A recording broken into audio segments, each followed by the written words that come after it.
Assalamualaikum warahmatullahi wabarakatuh. Selamat pagi anak-anak. Hari ini Ibu akan melanjutkan pembelajaran kita materi IPA, ya, ilmu pengetahuan alam kelas 8 semester genap.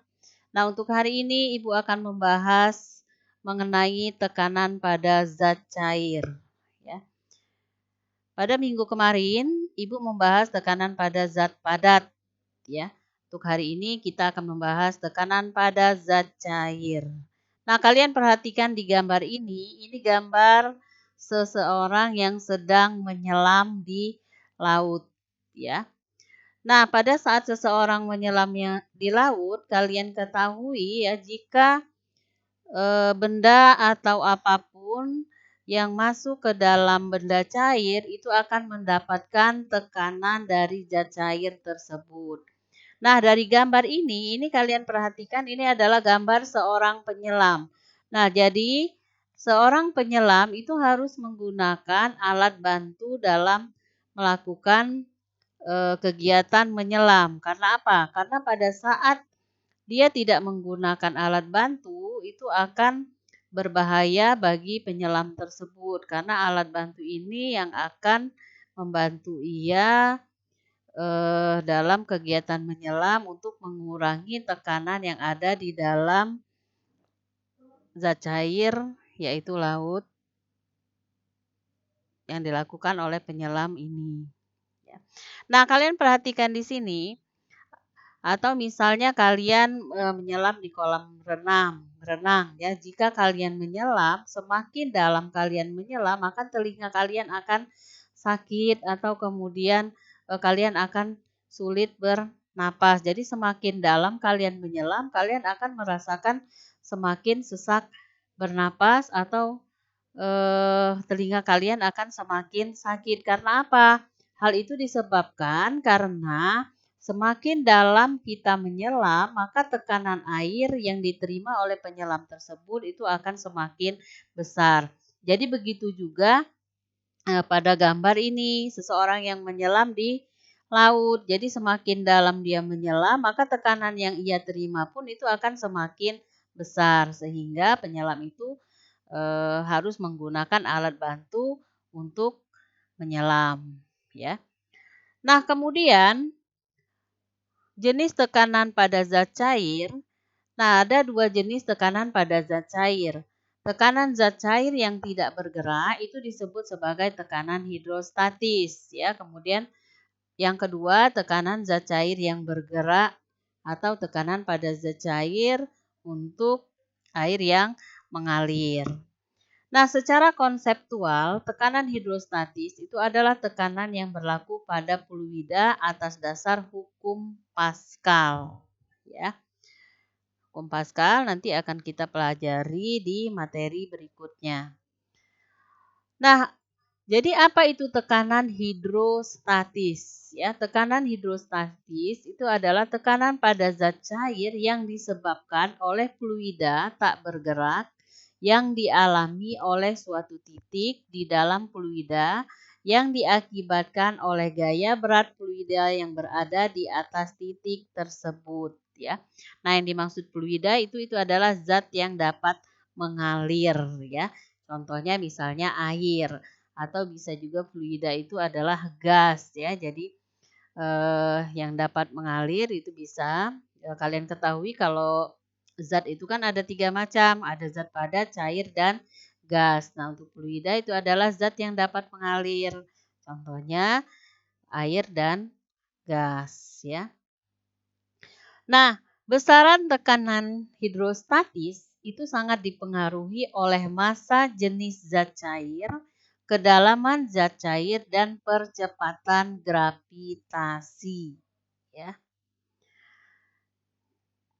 Massa kalian ketahui ya, kalau massa jenis air dan minyak, ya, kalau misalnya kalian akan mencampur antara minyak dengan air, ya, maka minyak dengan air itu tidak akan bersatu, ya. Karena apa? Karena di situ ada perbedaan antara massa jenis air dan massa jenis minyak, ya. Jadi massa jenis minyak itu lebih kecil daripada massa jenis air. Sehingga minyak itu keadaannya akan selalu terapung di atas permukaan air. Semakin besar massa jenisnya, tekanan akan semakin besar. Dan sebaliknya, semakin kecil massa jenisnya, tekanan yang diterima benda akan semakin kecil. Nah, hal ini bisa coba kalian praktekkan sendiri di rumah. Jadi kalian ambil minyak dengan air, kemudian masukkan ke dalam gelas, kalian praktekkan apa yang akan terjadi di situ, ya. Jelas nanti kalian akan melihat jika antara air dan minyak itu tidak akan bersatu. Karena apa tadi? Karena massa jenis kedua zat tersebut itu berbeda, ya. Nah, tadi ada beberapa tabel massa jenis zat, ya. Jadi ada beberapa tabel massa jenis zat nanti yang sering kita pakai untuk pembelajaran ini adalah massa jenis air. Ini ada beberapa tabel massa jenis zat. Di sini ada air.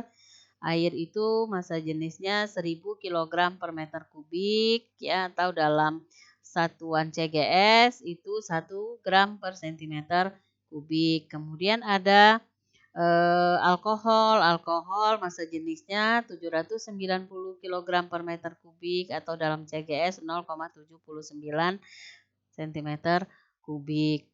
Kemudian ada air raksa 13.600 kg per meter kubik. Atau jika di dalam CGS itu 13,60 gram per cm kubik. Itu juga ada beberapa massa jenis zat padat, misalnya seperti besi, emas, kuningan, platina. Kemudian ada juga massa jenis zat gas seperti oksigen dan helium, ya.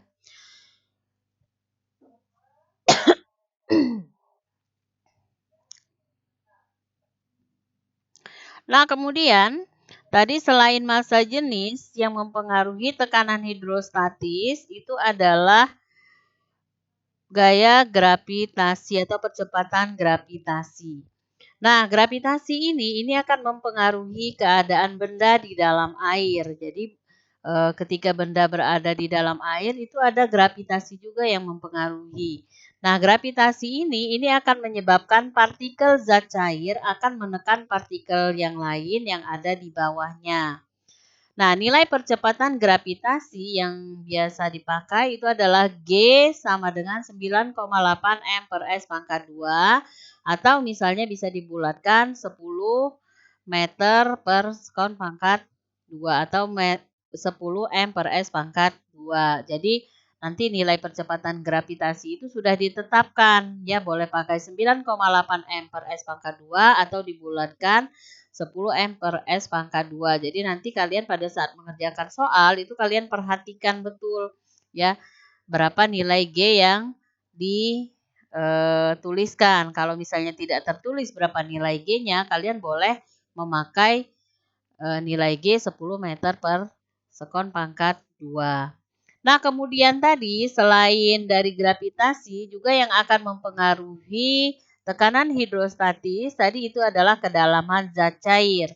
Nah, kedalaman zat cair ini maka akan semakin jika suatu zat cair itu semakin dalam, maka zat cair itu akan mengalami tekanan yang semakin besar. Jadi kedalaman zat cair itu semakin dalam zat cair, tekanan yang diterima akan semakin besar. Nah, kedalaman itu diukur di atas permukaan zat cair. Nah, kalian perhatikan di sini. Nah, dari gambar ini, jadi dari dua gambar ini ada suatu wadah yang diisi dengan menggunakan keran, diisi air dengan menggunakan keran. Jadi dua gambar ini memiliki ketinggian zat cair yang berbeda. Jadi keran pertama ini diisi zat cair sampai di sini, ya. Kemudian keran wadah yang kedua diisi zat cair setinggi ini. Nah, kemudian kalian perhatikan masing-masing di sini. Di sini ada lubang, ini untuk mengeluarkan zat cair. Apa yang membedakan dari gambar ini. Nah, dari gambar ini kalian perhatikan ya, untuk wadah yang diisi zat cair sampai batas ini ya, air yang dikeluarkan dari bawah ini jaraknya tidak terlalu jauh dari wadah. Kemudian yang sebelah sini ini diisi agak lebih tinggi, zat cairnya diisi agak lebih tinggi sampai mendekati batas wadahnya. Nah, di sini air yang akan mengalir itu letaknya dia akan mengalirkan atau memancarkan air yang lebih jauh jaraknya dari wadahnya. Nah, dari sini ini yang mempengaruhi tadi itu adalah kedalaman zat cair ya. Jadi kedalaman zat cair untuk yang wadah sebelah sini yang ini karena diisi air yang hampir penuh dengan wadahnya ya, maka dia akan menekan semakin besar ya. Jadi dia akan memberikan tekanan semakin besar. Dengan memberikan tekanan semakin besar, maka air yang dikeluarkan pun itu akan semakin deras atau semakin jauh jaraknya. Karena apa? Karena semakin dalam tinggi zat cair ini, maka dia akan memberi tekanan juga besar ya. Nah, kalian lihat di sini. Ya, jadi dari batas ini sampai ke bawah ya. Ini kan isi zat cairnya berbeda dengan yang sebelah sini. Yang ini isi zat cairnya lebih tinggi daripada zat cair yang di sebelah sini ya. Jadi tadi ingat, jika untuk menentukan kedalaman zat cair itu dilihat dari atas permukaan zat cair ini ya. Misalnya di sini. Dari sini atas permukaan zat cair, kemudian di sini diberi lubang ya.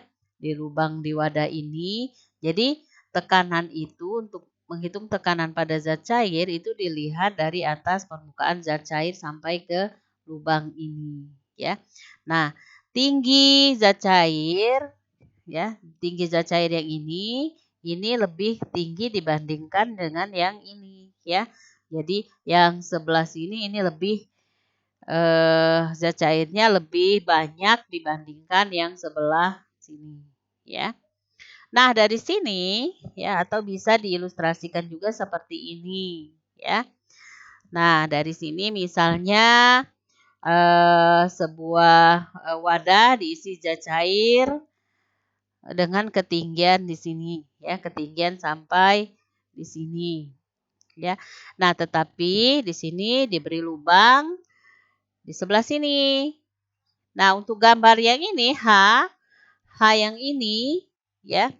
H yang ini berarti tekanannya kan dilihat dari tekanan di atasnya. Tekanan di atasnya sampai pada lubang yang diberikan di wadah tersebut ya.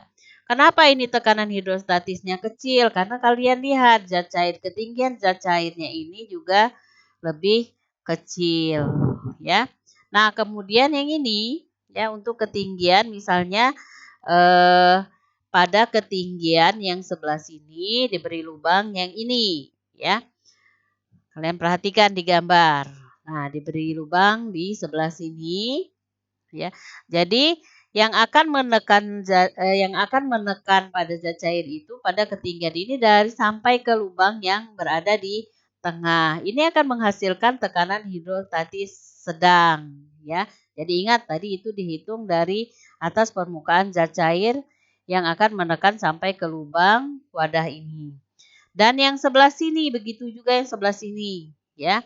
Karena dia diberikan di lubang yang agak lebih dalam, sehingga zat cair yang akan menekan pada lubang ini, yang akan mengeluarkan zat cair ini juga akan semakin besar. Karena apa? Karena zat cair yang ada di sini juga akan, zat cair juga yang ada di sini itu lebih banyak daripada zat cair yang menekan pada lubang ini. Jadi tekanan pada tekanan hidrostatis ini yang sangat mempengaruhi itu adalah ketinggian zat cair ya. Nah, zat cair yang dimaksud itu adalah zat cair yang berada di atas lubang ini ya. Jadi Dari sini bisa diambil kesimpulan kalau kekuatan pancaran air atau pancaran zat cair ini ditentukan oleh besarnya tekanan dalam air atau zat cair tersebut. Ya, hal ini berarti semakin dalam suatu tempat dalam air atau zat cair dari permukaannya, maka semakin besar tekanan hidrostatisnya. Jadi semakin besar semakin dalam zat cair, maka dia akan memberikan tekanan hidrostatis yang semakin besar. Ya. Nah, kemudian dari ketiga faktor yang mempengaruhi tekanan hidrostatis tadi ingat kalau tekanan hidrostatis itu sangat dipengaruhi dari massa jenis zat cair, kemudian percepatan gravitasi dan kedalaman zat cair. Ini yang mempengaruhi tekanan hidrostatis. Jadi ada gravitasi, ada kedalaman, dan ada massa jenis. Sehingga untuk menghitung berapa tekanan hidrostatis suatu benda, ya ketika berada di dalam air atau tekanan hidrostatis zat cair, itu diperoleh persamaan pH sama dengan Rho kali G kali H. Jadi pH itu adalah tekanan zat cair. Tekanan zat cair satuannya Newton per meter pangkat 2 atau bisa juga satuannya itu satuan Pascal. Kemudian yang ini dibaca Rho. Jadi ini dibaca Rho ya anak-anak, bukan dibaca P ya. Jadi Rho itu adalah massa jenis zat cair. Satuannya kilogram per meter kubik. Kemudian G itu adalah percepatan gravitasi ya, percepatan gravitasi satuannya M per S pangkat 2. Dan yang terakhir itu adalah H atau kedalaman zat cair dalam satuan meter. Jadi anak-anak kalian perhatikan nanti dalam mengerjakan soal-soal yang berkaitan dengan tekanan hidrostatis, khususnya untuk soal-soal yang berbentuk hitungan, kalian harus benar-benar memperhatikan satuan-satuan yang terdapat di dalam persamaan tersebut ya. Nah, di sini Ibu akan memberikan satu contoh soal mengenai tekanan hidrostatis. Nah, misalnya ini ada suatu wadah ya, ada suatu wadah yang diisi dengan air ya. Yang diisi dengan air sedalam 12 cm air. Nah, berapa tekanan hidrostatis pada penghapus tersebut ya. Nah, jadi untuk menghitung tekanan hidrostatis, tadi ingat tekanan hidrostatis itu adalah pH ya. pH. Jadi kalian ingat tadi persamaan dari pH itu adalah Rho kali G kali H ya. Jadi Rho tadi itu adalah massa jenis, kemudian G itu adalah gravitasi dan H itu adalah kedalaman. Nah, di sini karena tidak dituliskan berapa nilai G-nya, kalau misalnya di soal tertulisnya G-nya 9,8 M per S pangkat 2, maka kalian menuliskan nilai G-nya itu adalah 9,8 M per S pangkat 2. Karena di sini tidak tertulis, kita boleh memakai nilai gravitasinya yang dibulatkan menggunakan G sama dengan 10 M per S pangkat 2. Nah, jadi dari sini pH, tadi rumusnya pH sama dengan Rho kali G kali H. Rho itu 1000, kalian lihat di sini. Rho itu adalah, kenapa di sini Ibu tuliskan 1000 ya? Karena di sini kalian lihat ini zat cair yang digunakan itu adalah air ya. Zat cair yang digunakan itu adalah air. Nah, kalian lihat tadi ada di tabel ya, ada di tabel. Ada di tabel ini, tabel massa jenis. Tabel massa jenis air itu adalah 1000 kg per meter kubik atau misalnya dalam CGS itu adalah 1 gram per meter kubik. Itu tabel massa jenis air ya. Karena di sini, jadi dari soal ini, karena di sini zat cair yang digunakannya itu adalah air, sehingga Rho yang dipakai itu adalah Rho air. Rho air itu adalah 1000 kg per meter kubik. Kemudian dikali G, G itu adalah gravitasi. Gravitasi tadi boleh pakai 9,8 atau boleh pakai 10. Kemudian dikalikan 0,12 ya. Hasilnya sama dengan 1200 N per M atau bisa juga menggunakan satuan Pascal ya. Nah, kalian perhatikan tadi ya. Perhatikan di sini nilai percepatan gravitasi tadi boleh pakai 9,8 atau dibulatkan 10. Kalau misalnya di soal dituliskan 9,8, berarti kalian harus menuliskan 9,8. Karena tadi di soal ini tidak tertulis berapa nilai G-nya, maka kita boleh menggunakan nilai G 10 meter per sekon pangkat 2. Nah, kemudian tadi nilai H. Nilai H itu diperoleh dari merubah satuan cm ke meter.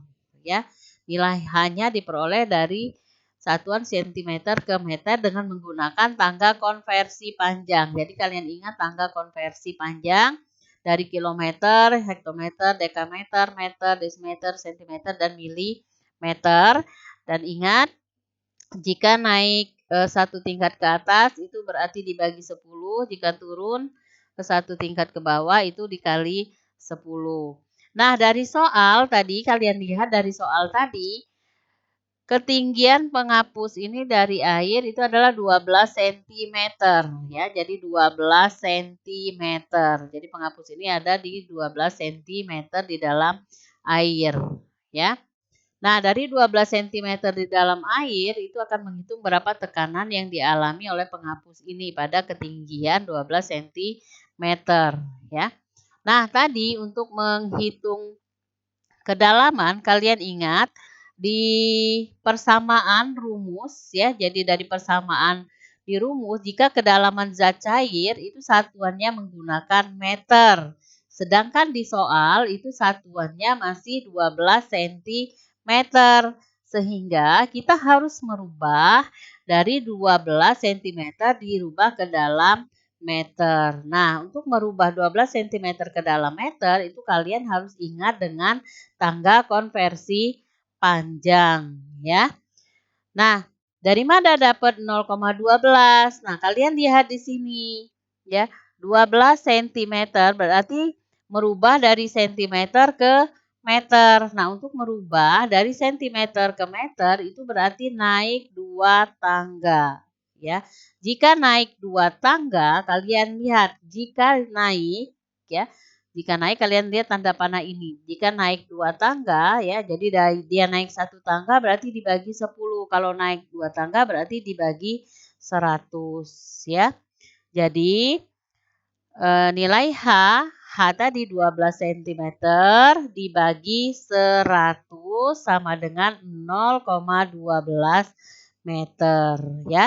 Jadi kalian paham dapat dari mana angka 0,12 ya. 0,12 ini didapat dari merubah satuan cm dirubah ke dalam satuan meter ya. Kenapa tadi? Karena di dalam mengerjakan soal IPA kalian harus melihat satuan-satuan yang dipakai di dalam soal tersebut ya. Paham ya anak-anak? Cara menghitung berapa tekanan hidrostatis suatu benda. Nah, penerapan tekanan hidrostatis di dalam kehidupan sehari-hari kalian lihat di sini ya. Ini lubang kuras misalnya bak mandi itu selalu diletakkan di paling bawah ya. Karena untuk apa?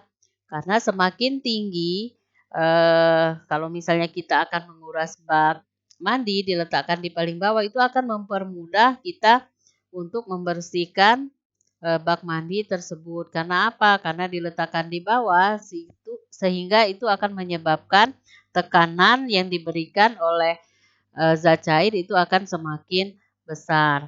Kemudian semakin dalam menyelam, telinga akan semakin sakit. Jadi itu tadi, jika sebuah benda atau makhluk hidup yang masuk ke dalam zat cair ya atau berada di dalam zat cair, maka zat cair itu akan memberikan tekanan kepada benda tersebut. Ya, jadi semakin seseorang semakin dalam menyelam, jadi tekanan yang diterimanya akan semakin besar. Makanya pada saat dia menerima tekanan yang semakin besar, telinganya akan semakin sakit. Sehingga untuk seorang penyelam itu sangat dibutuhkan alat bantu untuk menyelam, ya. Kemudian bagian dasar bendungan dibuat lebih tebal dibanding bagian atas. Nah, hal ini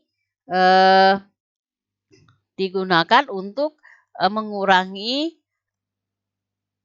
besar tekanan yang diterima oleh zat cair yang ada di dalam bendungan tersebut. Jadi dia untuk menahan tekanan yang ada di dalam zat cair tersebut di dalam bendungan, ya. Kemudian contoh lainnya, pengecekan tekanan darah sebelum pemasangan infus agar mengalir, ya. Jadi tekanan darah harus lebih rendah daripada tekanan yang ada di infus. Supaya apa? Supaya zat cair yang ada di infus itu akan mengalir dengan baik, ya. Nah, kemudian untuk lebih memahami materi yang telah Ibu sampaikan tadi, kalian kerjakan soal latihan, ya. Sebuah drum setinggi 1 meter diisi air, ya, ingat massa jenis air itu adalah 1000 kg per meter kubik. Kemudian jika drum tersebut diisi hingga setengah dari volume totalnya, berapa tekanan hidrostatis pada ketinggian 30 cm dari dasar drum, ya. Jadi di sini kalian menghitung berapa tekanan hidrostatis, ya, dari dasar drum, ya. Jadi kalian kerjakan di rumah, kemudian nanti jawaban kalian Ibu akan berikan informasi selanjutnya bagaimana cara untuk pengiriman jawaban tersebut, ya. Jadi ini kalian kerjakan di rumah, soal ini kerjakan di kertas selembar. Itu saja yang dapat Ibu sampaikan pada pagi hari ini. Wassalamualaikum warahmatullahi wabarakatuh.